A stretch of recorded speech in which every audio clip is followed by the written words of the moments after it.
narito na ang unang balita sa Aralin Panlipunan News. Kung ano oras na ito, nasa Lawat City as of 11 a.m. ang bagyong Enteng. Malakas na rin ang hampas ng hangin at bugso ng ulan. Ganun na din sa mga nakarating na lugar.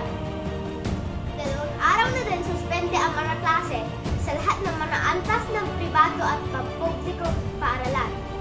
Ayon din sa Pag-asa, posibleng lumabas ng PAR o Philippine Area of Responsibility ang bagyong Enteng. Nakataas pa din ang signal number 2 sa mga lugar ng Ilocos Norte, northern portion of Ilocos Sur, Abra, northern and western of Talina, Cagayan, and Babuyan Island. Nakataas din ang signal number 1 sa mga lugar ng rest of Ilocos Norte, northern portion of La Union, rest of Kalinga, Mountain Province, Ifugao, northern portion of Benguet, Batanes, rest of mainland Cagayan, rest of Babuyan Island, northern and western portion of Isabela, at northern portion of Nueva Vizcaya.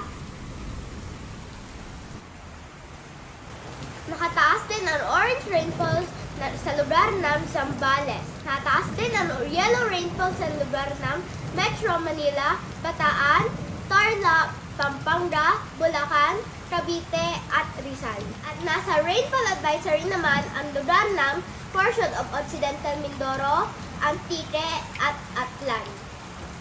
Paalala mo na kay AP, stay safe and stay updated para ligtas tayo sa lahat ng pagkakataon.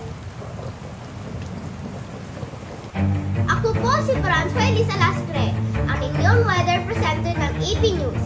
Ingat po kayo!